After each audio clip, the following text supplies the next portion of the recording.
Drip, drip, drip. That's the focus of tonight's angle. Now, at this point, it's, basically 10 o'clock Eastern time. Do we really know that there aren't more classified documents folded up in one of Biden's old bicycle baskets?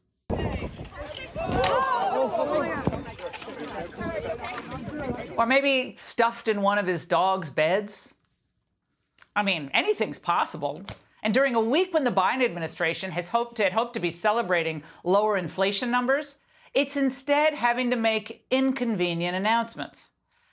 Now, just look at the pained expression on Merrick Garland's face today when he announced the appointment of a special counsel to investigate Biden's possession of classified documents. Now, Garland was painted into a corner here. First, after the U.S. attorney investigating this matter recommended a special counsel, what was he going to do? But second, because he appointed one in the Trump matter.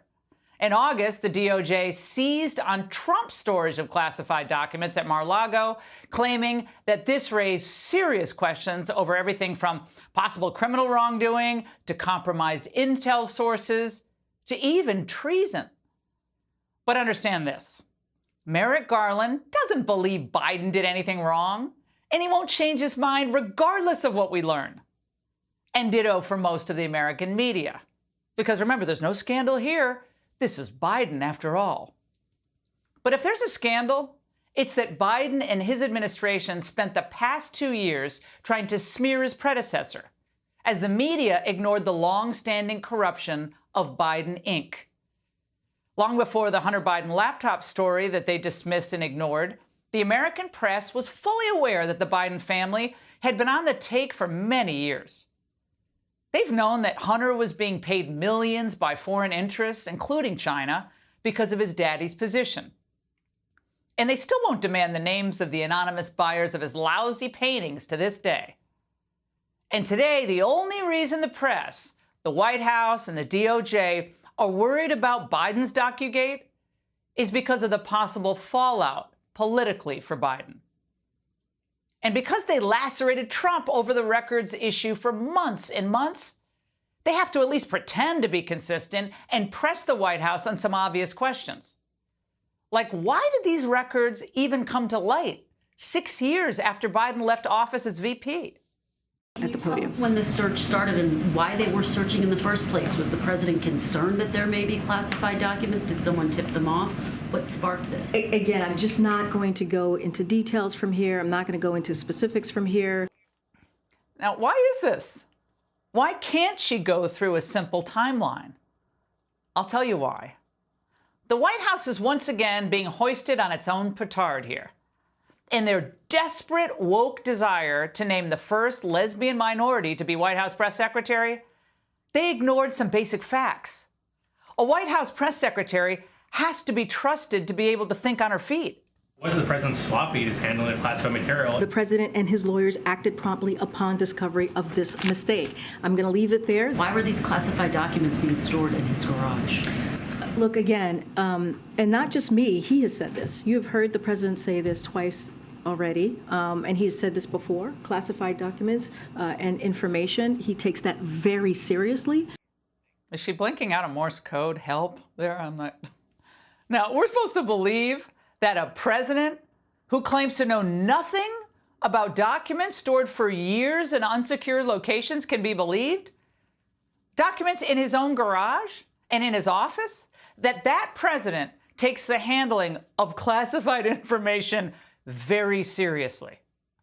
I don't even think the press secretary believes this, especially given what Biden just said a few months ago. You saw the photograph of the top secret documents laid out on the floor at Mar-a-Lago. What did you think to yourself? How that could possibly happen. How anyone could be that irresponsible. It's just totally irresponsible. Totally irresponsible. If only Trump had stored the documents near, I don't know, a garage 68 Mercedes 280 SL. Classified material next to your Corvette? What were you thinking? Let me, I'm going to get a chance to speak on all this, God willing, soon. But as I said earlier this week, people, and by the way, my Corvette's in a locked garage, okay? So it's not like you're sitting out in the street. So but anyway. It was in a locked garage? Yes, as well as my Corvette. Okay.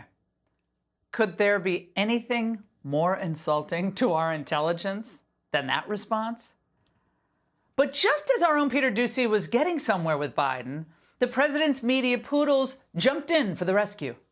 How's the first lady, sir? How's the first lady? She's doing really well. She's up. We had breakfast this morning. What'd you have for breakfast? Was it good? How do you like your eggs? The deflect and distraction game, it's so obvious to all of you who've been following how the DC media has shielded Biden for decades. From failing to press the White House about the president's cognitive state, to their refusal to believe his son and siblings have gotten extremely wealthy by trading off Biden's roles in government. The U.S. authorities are seeing if those emails we just talked about are connected to an ongoing Russian disinformation effort. It is so obviously a Russian operation. All of a sudden, two and a half weeks before the election, this laptop appears somehow. And even as the media is forced to repeat about the Biden documents what they said about the Trump documents, that they could compromise national security, there's always a but to help minimize potential damage to the big guy. Analysts say the documents found in President Biden's stash that were marked top secret could compromise national security if they fell into the wrong hands. But they also say this kind of mistake likely isn't unprecedented. It's not. It likely isn't unusual. And now that a special counsel's been appointed, you can bet the press will pretty quickly pivot to covering their preferred stories, like George Santos and the Proud Boys. But if I were in the press gallery, here are a few questions I'd ask. First, and this goes to the chain of custody question regarding these documents, will the White House disclose visitor logs of everyone who went into Biden's Wilmington residence and everyone who entered his Penn Center office? That log would cover the day the documents were brought there all the way to the day they were removed. Second, do any of the documents refer to Biden family members, their business interests, including Burisma, either directly or indirectly? And third, where are those leaked photos of the documents splayed out on the floor once they were secured by federal authorities? Remember? They look good in Mar-a-Lago, right? After all, someone at the FBI had no problem releasing pictures of all of Trump's classified documents. It was so dramatic. Now, pay close attention to how all of this plays out, because everyone's credibility in Biden's political viability, already severely damaged, is on the line here. If only the supposed professionals who are supposed to be checks on authority acted as such. And if only the DOJ was blind in the pursuit of justice and didn't crave an indictment of Donald Trump. If only we had a president who cared more about what was good for the country and less about how to protect his family's corrupt business interests. But in the end, the truth eventually will come out. Drip, drip, drip. And that's the angle. Hey, Sean Hannity here. Hey, click here to subscribe to Fox News YouTube page and catch our hottest interviews and most compelling analysis. You will not get it anywhere else.